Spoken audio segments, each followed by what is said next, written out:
John Henry has very much not been a well-liked man in the Boston community as of late, but his most recent comments about the Boston Red Sox fan base were so completely off base. You are Locked On Red Sox, your daily Boston Red Sox podcast. Part of the Locked On Podcast Network, your team every day.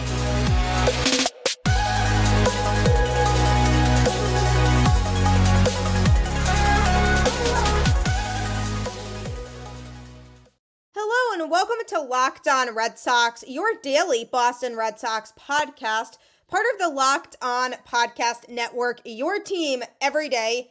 I'm your host, Gabby, former ESPN social media associate and current host of the Boston Balling podcast as well. And I am here to bring you the latest in all things Boston Red Sox Monday through Friday, straight to your favorite podcast feed. And the best part is it's free, so you really have nothing to lose. Might as well check it out. Locked On is your team every day. Today's episode is brought to you by FanDuel. Make every moment more. Right now, new customers get $200 in bonus bets with any winning $5 bet. That's $200 in bonus bets with any winning $5 bet. Visit FanDuel.com/lockedon to get started.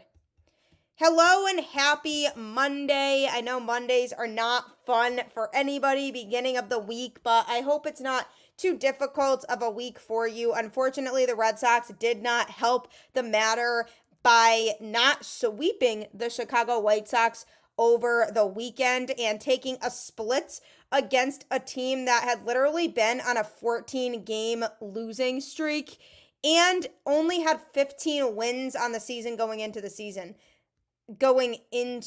series. This team literally was 15-47, and the Red Sox can only take 2 of 4 against them. I mean, how bad is that? This is the type of team that you need to go out there and sweep. I don't care who's pitching for the Red Sox. I don't care who's pitching for the White Sox. They need to go out there and at a very minimum, take 3 of 4. And I actually posted on Twitter prior to the series starting, and I said, a sweep against the White Sox feels like an absolute must, but if they are incapable of doing that, at a bare minimum, at least take 3 of 4. Because I understand that sweeping a 4-game series is difficult no matter what team you're playing. That's just a hard thing to do in baseball. But you have to at least take 3 against a team as bad as the White Sox have been. And the Red Sox did not do that. They went and smoked the first game, piled on a bunch of runs in that game, and then they went and they lost the second game by a score of 7-2 and the third game by a score of 6-1. It's just so unbelievably unacceptable, and it's truly unfortunate that the Red Sox ended up in that situation because they could have gotten a nice little boost within the wild card standings with their record, but no, they want to still linger right around 500. And that just is the definition of mediocrity. This Red Sox team is a mediocre team, and the man at the helm behind all of that is John Henry, who calls the shots in terms of issuing the big contracts and spending big money on players versus not spending big money on players. And I've seen a lot of people who have written off Breslow, and I get the thought process behind feeling like his strategy isn't really working for this Boston Red Sox team. But first of all, he hasn't even hit his first trade deadline yet with the Boston Red Sox, so let's hold it on that for now and see what he does at the trade deadline. I mean, this is a difficult decision for him, and the Red Sox are in a place right now where they're not too far out of wild card contention, so they definitely have a shot to get a playoff spot, believe it or not, with all of this chaos that's gone on this season. But they also have more work to do. So the question is going to be at the trade deadline, does Breslow want to add to that team and take the chance on a team that may get into a wild card spot but might not be good enough to win it all? Or does he want to sell off assets and use it to build for the future moving forward? So that's a decision for Breslow when the trade deadline gets closer. But John Henry really is the one who makes the financial decisions. And if he doesn't want to spend a lot of money, then he's not going to spend a lot of money. And therefore, restricts Breslow from being able to pull more resources than he might want to. And it's unfortunate because the Red Sox really have been mediocre the last few seasons, and we've seen this narrative before of them being a team that has a lot of question marks. And I think if Breslow had the power to be able to go out and acquire superstar players, high caliber, talented players that are more expensive, I think he totally would. But John Henry is the guy who doesn't want to do that. And he made some very off-base comments about the Boston Red Sox fan base that were just so completely out of touch with reality. It's clear that Chaim Bloom was the Red Sox scapegoat for the results in Boston the last couple seasons. Then they decided to part ways with him so they could have an out by saying Chaim Bloom was not getting the job done. And the hope was that with Breslow taking over, things would start to change quickly, but instead the Red Sox have just been hovering around that 500 mark all season long so far.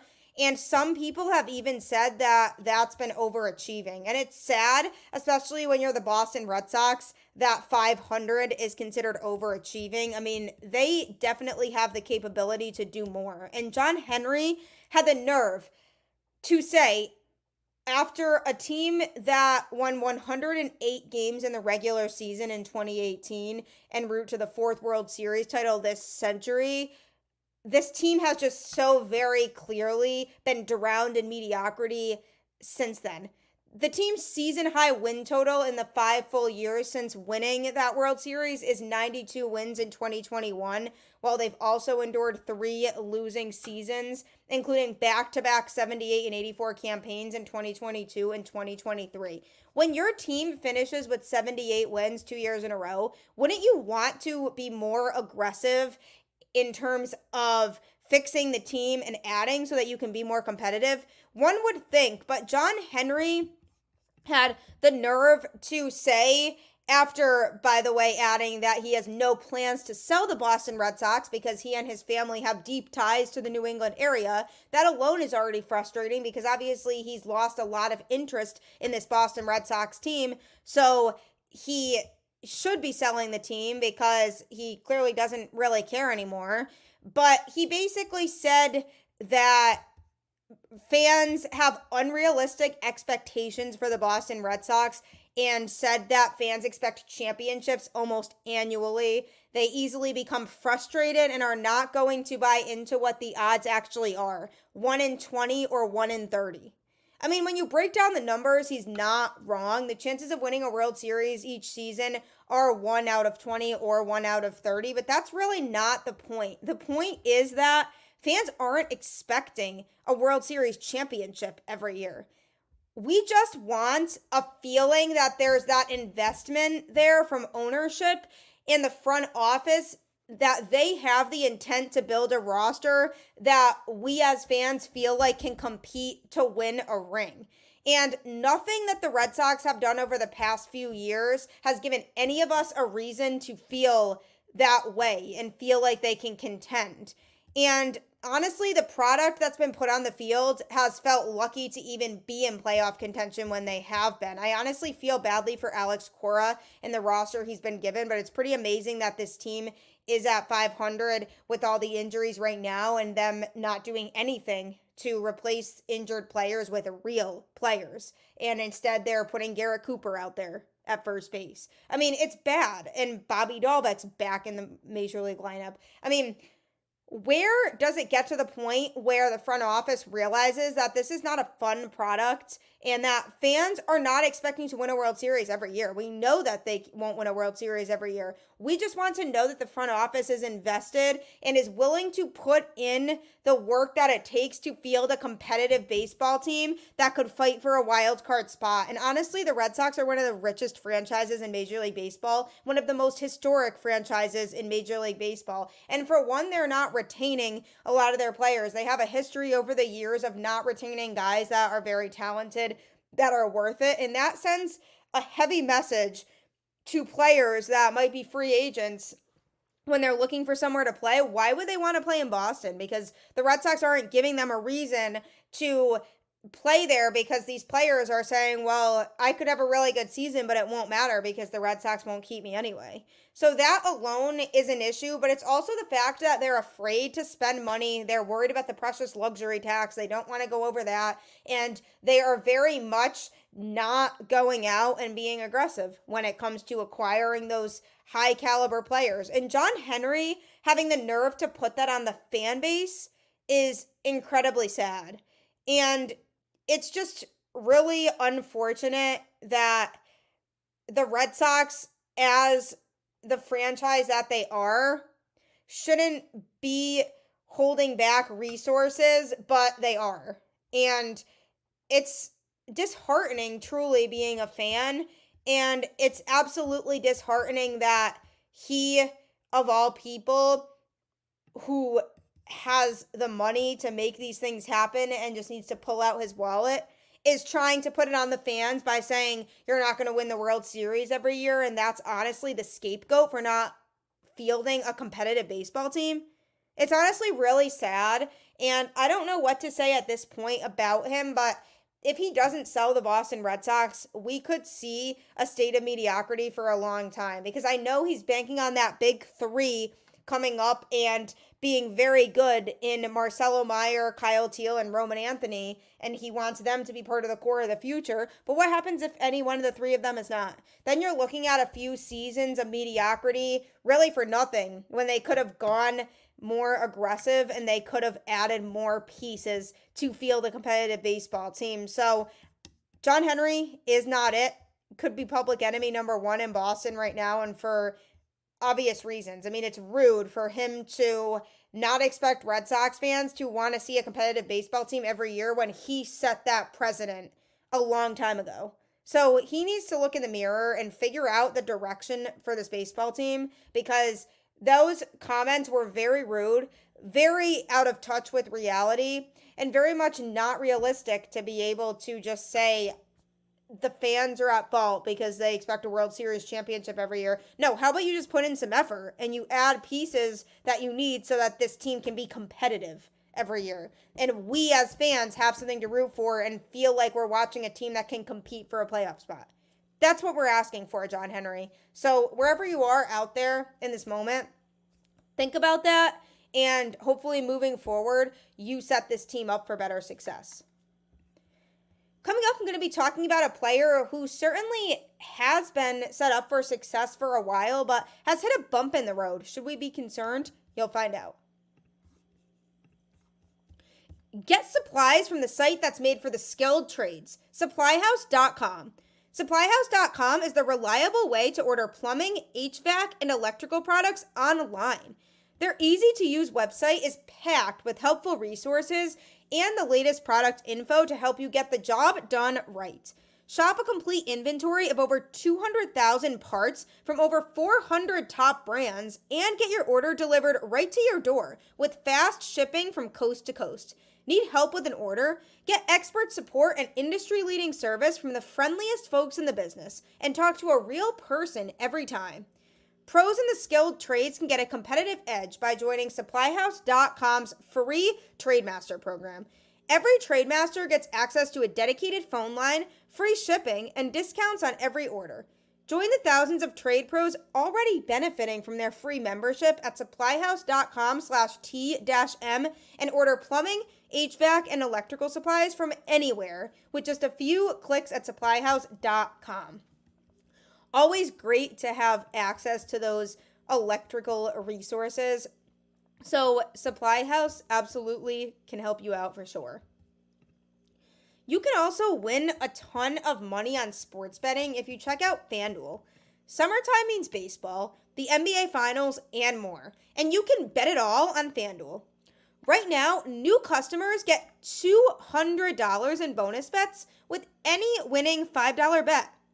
That's $200 you can use to bet everything from the finals MVP to who's going to hit one out of the park.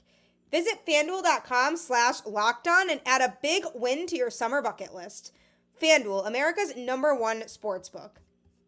FanDuel really will help you win a ton of money. I've seen it firsthand with my fiance, so you should absolutely check it out today. You should also check out Locked On Sports today, as we have launched the first ever national sports 24/7 streaming channel on YouTube, and it's also available on Amazon Fire TV in the free Fire TV channels app. So if you're looking to stay caught up in all things going on in sports, Locked On Sports today absolutely has you covered.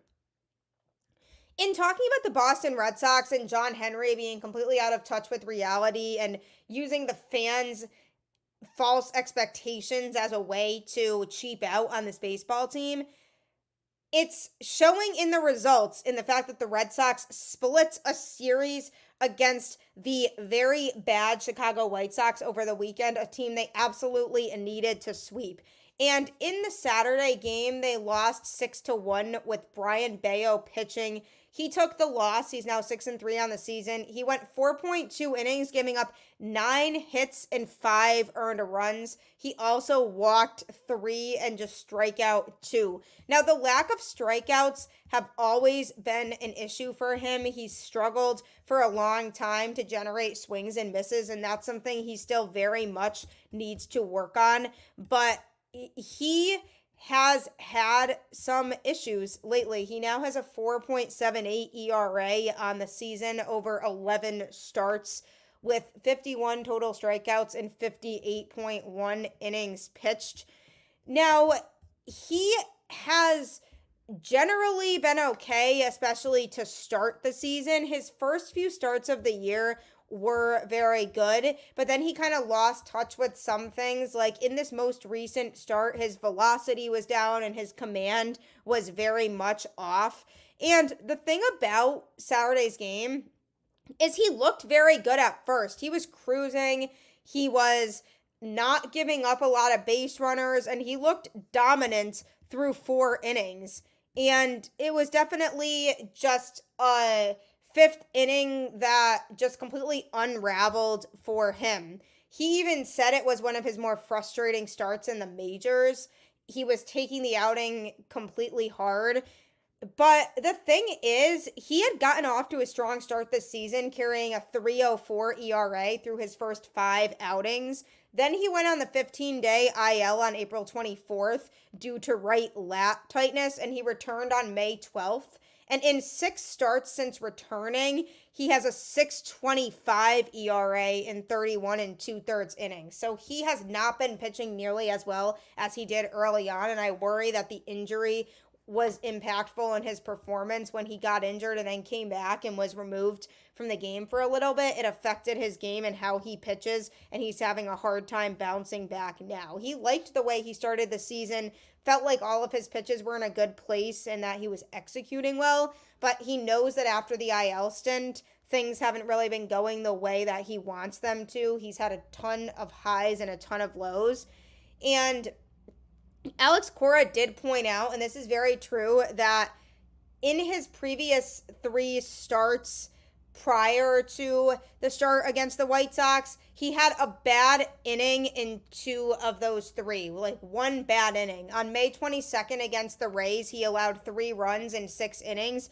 All 3 of those runs came across in the 2nd inning. And then on May 28th against the Orioles, he allowed 3 runs in 5+ innings, and those 3 runs all came across in the 1st inning.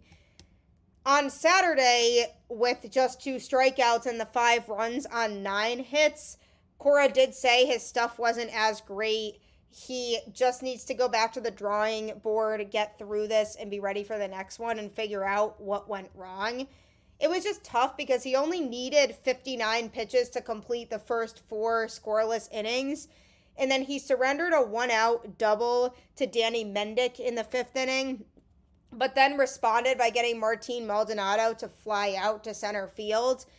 But everything went downhill from there. That then turned the lineup over to leadoff man Corey Julks. And then after getting ahead 0-1, Bello threw 4 straight balls to Julks, 2 sinkers and 2 sliders, all off the outer half of the plate, putting him on first. He didn't really get a pitch to swing, which was so tough. And then he walked Zach DeLoach in a 6-pitch sequence. Walks a lot of the time do come back to hurt you, and they exactly did that against Bello. And then he essentially said he didn't attack those hitters how he should have, so that's something he needs to figure out.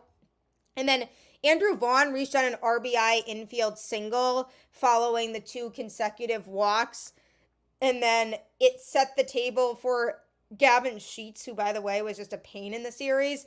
Took a slider on the outside corner for strike 1 and then connected on an 88.1 mile per hour changeup over the plate to crush a grand slam. So it was just an absolute mess of an inning for Bello. He then gave up another hit after that, could not get out of the inning, and Alex Cora pulled him.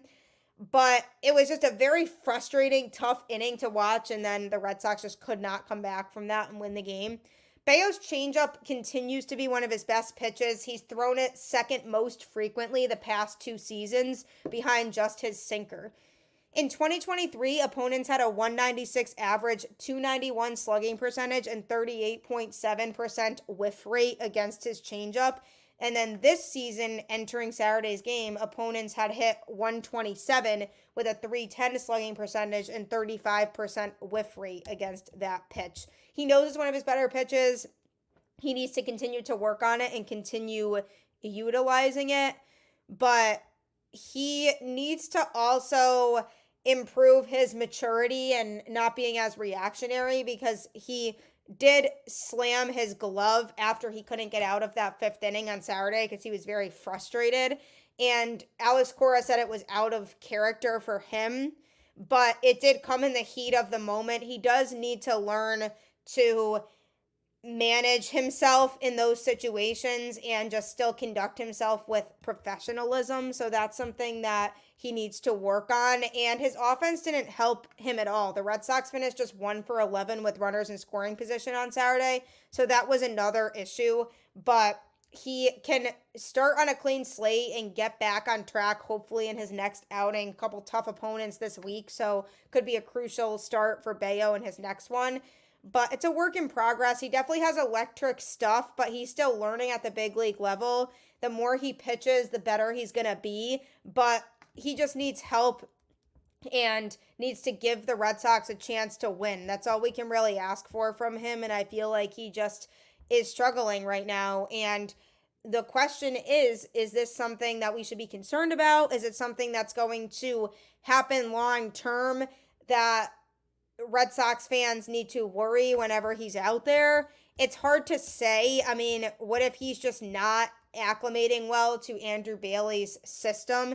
That's something that I wonder. But his first part of the season, those first few starts and starting off strong, makes me feel like he is acclimating well to it, and he's just in a bit of a slump right now and can't figure out why. So he needs to just get back to what he knew and how effective he was before, because if he's able to get back to that mechanism and utilizing pitches in the same way he did, then he can go back to being the pitcher we know that he can be. But I think it's just been too often recently where he just has a rough inning and everything completely spirals out of control. So he needs to figure out how to overcome tough situations better, because it seems like if one thing goes wrong, he just completely unravels. And that's something that he, as a younger player, is still learning how to do for sure. But he cannot be continuing to fall apart every time he has a rough inning. So moving forward, let's hope he can get back to conducting himself in a professional manner, trying to change his approach a little bit when he's in a tough situation with traffic on the bases, and that he doesn't completely fall apart, because we need him to be a good pitcher, especially because the Red Sox just extended him. So it would be really unfortunate if he got that extension and couldn't figure things out. And I'm sure the pressure of having that contract extension could be part of it, because he feels like he has to try extra hard to perform. So I definitely get that, but hopefully he can get over that hump and perform in the way we know he can. Coming up, I'm going to be talking about somebody who hasn't performed at all, and it might be time to move on from him, so you won't want to miss that. Are you struggling to close deals? B2B selling is tougher than ever, and that's why I want to tell you about LinkedIn Sales Navigator.